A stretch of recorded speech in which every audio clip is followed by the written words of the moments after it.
¿Cómo manejar un juicio? El teatro es la clave, dice Hamlet en el drama de Shakespeare, y eso es muy cierto en el tribunal. De alguna manera, un juicio es una obra teatral y en otra es cualquier cosa, menos eso. Si usted llega a ser un abogado, aprenderá la distinción con rapidez. Una obra teatral, ya sea un drama serio o una comedia ligera, nace de una idea que posee su autor. Para escribirla se necesita imaginación y antes de que la obra llegue a representarse, el dramaturgo debe asegurarse de que está escribiendo buen teatro, para lo cual tiene posibilidades infinitas. Si el papel de un personaje es débil, puede reforzarlo o eliminarlo. Si una escena no produce el efecto deseado, los hechos pueden acomodarse. La flexibilidad es casi total. Un juicio es casi lo opuesto. El escenario está escrito por la historia y el abogado litigante tiene muy poca margen para cambiarlo. Los hechos están allí y son muy reales. Los testigos no se atienden al texto escrito por el autor, sino que se basan en sus recuerdos. No se considera ético modificar las escenas ni los parlamentos. Los abogados que lo hacen a veces terminan en la cárcel. Y ni modo, lo dicho, dicho está. En el mundo del teatro, un buen productor o director elige para cada papel el actor que mejor pueda representarlo. Si un actor no se desempeña muy bien, entonces se prueba a otro. En las leyes no podemos darnos ese lujo. A menudo, el único testigo de un acontecimiento es la persona indeseable. Puede tener antecedentes penales por ser un mentiroso remodado o perjudicarse por dinero. Cualquier cosa que sea, tenemos que atendernos a él. Podemos decidirnos a no llamarlo, pero no podemos sacarlo del libreto.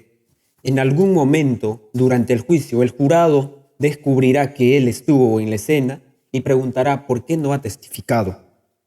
Aunque el drama que se desarrolla en un juicio no es producto de una mente creadora, existen algunas opciones y alternativas que dan al abogado litigante una oportunidad de manejar el espectáculo. La selección y orden de los testigos puedan barajarse hasta cierto grado, y el tenor y el tono de la presentación pueden variar desde ligero hasta muy dramático. Básicamente es cuestión de saber qué es lo mejor. En un caso penal, la risa es una ventaja para la defensa y malas noticias para el fiscal, ya que los jurados sonrientes por lo general no condenan. En los casos civiles sucede lo contrario.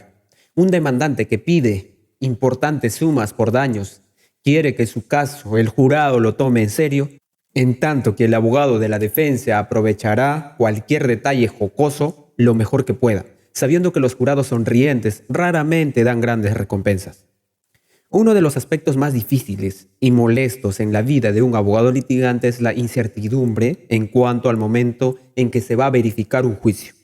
Con excepción de los casos importantes y sensacionales, los tribunales norteamericanos no se destacan por su eficiencia en cuestión de fijar fechas firmes para los juicios y apegarse a su calendario. A los jueces les gustaría trabajar de acuerdo con uno definitivo, pero este deseo a menudo es frustrado. Un juicio puede durar mucho más de lo previsto, o uno de los abogados puede presentarse en otro juicio en otra parte, o bien un testigo crítico puede estar enfermo o fuera del país, en un lugar en donde no es posible comunicarse con él mediante un citatorio. Cualquiera que sea el motivo, no es raro que un abogado litigante llegue al tribunal con todo su elenco, solamente para que le avisen en el último momento que el juicio ha sido postergado. Por otra parte, a veces uno se entera con sorpresa de manera fortuita que la fecha de un juicio ha sido adelantada por alguna razón inesperada. Las partes querellantes de un largo caso de pronto se deciden por un arreglo. Poco antes del veredicto final, la secretaria del juez puede estar al teléfono diciendo al abogado que el juicio se iniciará pasado mañana y no 2 semanas después. A menos que todos estén sobre aviso, probablemente haya una rebatiña alocada para buscar a los testigos necesarios. Este asunto de vivir en la incertidumbre es un aspecto muy molesto de la profesión y los abogados litigantes. Simplemente tienen que aprender a afrontarlo. Por este y otros motivos, los expedientes de los casos que van a disputarse en un juicio deben estar muy bien organizados.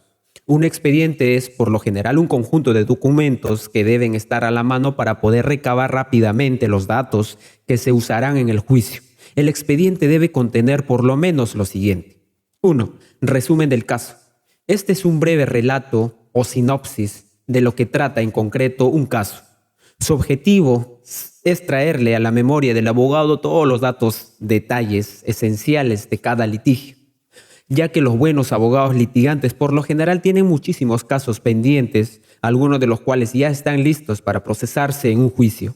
No es insólito que un abogado litigante ya tenga todo preparado para un juicio, cuando se entera que éste ha sido pospuesto y que en cambio es eminente el juicio de un segundo caso. Si existe algún problema o problemas especiales en un caso dado, estos deberán señalarse en otras notas al pie de la página contenidas en el resumen del caso. A continuación del resumen se irán anotando los datos sobre los estados de cualesquiera procedimientos iniciados. Por ejemplo, los de mediación entre las partes o el de petición de gracia en una causa penal. 2. Orden de evidencia. Esta página del expediente le será especialmente útil cuando se le avise a usted a último minuto que debe prepararse para el juicio. Este le dirá en el orden de presencia deseado cuáles son los testigos y qué tipo de evidencia van a presentar en un juicio, junto con los datos personales de cada testigo y cómo comunicarse con él. Todos estos datos estarán consignados en esta lista. Al entrevistar a un testigo, siempre consiga los números telefónicos de su domicilio y de su trabajo, además de los números telefónicos de un par de familiares o amigos que puedan localizarlo si él ha salido de vacaciones o está de viaje. En esta página también debe anotarse brevemente lo que le dirá el testigo, cuáles documentos o qué tipo de evidencia van a introducirse mediante su testimonio, así como estimación del tiempo que el testigo estará declarando en un estrado. Al consultar esta página, uno de los abogados pasantes, un practicante en derecho o una secretaria pueden localizar rápidamente a los testigos, ver que se les entreguen oportunamente los citatorios y decirles que acudan al despacho para una última entrevista antes del juicio y un interrogatorio más. 3. Puntos legales. La tercera sección del archivo maestro corresponde a cualesquiera cuestiones legales que necesitan anteponerse o aclararse antes de que se inicie el juicio, así como una lista de cualesquiera problemas relativos a la evidencia que podrían presentarse en el curso del juicio. Si algunos prometen ser difíciles, deberán haber un memorándum que cubra cada uno de ellos, con referencia a los fallos pertinentes y otros procedentes u opiniones de autoridades legales en las cuales usted pretende basarse. Cuando finalmente se avecina el día de juicio, los asuntos que requieren la atención del abogado con respecto a la selección de un jurado variarán considerablemente de una jurisdicción a otra. Los tribunales federales y los de algunos estados más progresistas utilizan un largo procedimiento preliminar cuyo objeto es resolver cualquier problema antes de que surja en el juicio, para reducir la materia del mismo a una sola cuestión de hecho o de ley importante. Este procedimiento usualmente da como resultado un documento llamado orden preliminar, en el cual el abogado se pone de acuerdo en los puntos que no necesitan disputarse. Frecuentemente las pruebas, documentos y cosas que han de utilizarse serán enumeradas y alistadas en forma cronológica, de manera que una vez iniciado el juicio no se retrasen los procedimientos al introducir dichas pruebas. Si en una jurisdicción determinada no se aplican dichos procedimientos, los buenos abogados hacen lo mismo por sí solos. Los abogados expertos eliminarán por estipulación expresa todo punto que no sea objeto de litigio. Este método, además de ahorrar valiosas horas y costos en el tribunal, le permite al jurado comprender rápidamente lo que deberían decidir y concentrarse solamente en aquellas cuestiones. Un abogado que decide no eliminar nada antes del juicio y luego insiste en llamar a los testigos repetidamente para que acrediten con pruebas cada uno de los pequeños detalles de los hechos, probablemente tienen algunas dudas respecto de la eficacia de su presentación y confía más en la cantidad que en la calidad para persuadir al jurado. Un juez instructor energético por lo general hace fracasar tal plan una vez que se da cuenta del objetivo de estas interpelaciones, pero algunos de ellos permiten a los abogados hacer casi todo lo que quieren. Una vez que los procedimientos del juicio se han iniciado, es importante que el abogado litigante maneje las cosas para que se muevan a un ritmo moderado. Cuando los procedimientos se retrasan, el estar sentado en un lugar del jurado puede ser la experiencia más aburrida del mundo. Las interrupciones frecuentes en la presentación o bien las largas intervenciones durante un testimonio, las cuales no aportan nada ni adverso importante ni muy interesante, implican que las mentes de los miembros del jurado divaguen y cuando se presentan un punto relevante, pueden pasarlo por alto. Los abogados, a diferencia de los productores de obras de teatro, no gozan del privilegio de contar con un libreto para controlar la forma en que se presente un drama en la escena. Sin embargo, existe cierta flexibilidad en cuanto a la selección y el orden de comparecencia de testigos y la representación de documentos u otro tipo de evidencia. Para ello, el abogado también necesita un libreto, cuidadosamente meditado y bien organizado, a fin de lograr que el espectáculo resulte lo más interesante que sea posible. De la misma manera que un director de orquesta de música popular tenga poco que decir respecto a las partituras de las piezas que van a ejecutar, él y su orquesta sí tiene mucho que ver en cuanto al orden en el que se toquen las piezas y sobre la forma en que los distintos músicos participan en cada fragmento. De manera similar, se requiere cierto grado de orquestación en cuanto al desenvolvimiento de la evidencia en un juicio.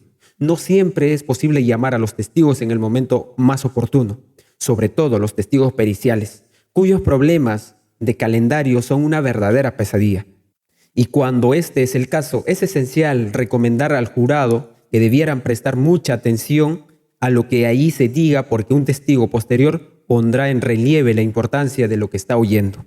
Este problema se resuelve mejor mediante una advertencia al respecto, incluida en la declaración inicial, que debe estar muy bien estructurada, como se aplica en el capítulo 9. Empero, en un juicio largo puede ser necesario un recordatorio. La mayoría de los jueces aceptarán que se diga en presencia de un jurado: quisiera explicar al tribunal que el testimonio del siguiente señor Jones estará un poco fuera de orden. Sin embargo, la importancia de esta evidencia quedará demostrada por el testimonio del señor Brown, que no estará disponible hasta el otro día de la semana. Esto, por lo menos, advierte al jurado que deben escuchar a Jones, y a pesar de lo que él diga, de pronto les parezca ser poco importante y que deben guardar en la memoria hasta que escuchen a Brown.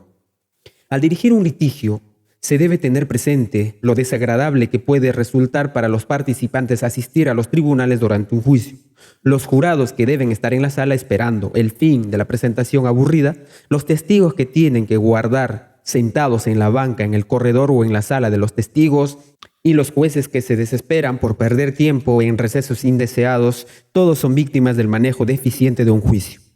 Algunas demoras son imprevistas o inevitables, pero la mayor parte de ellos no lo son.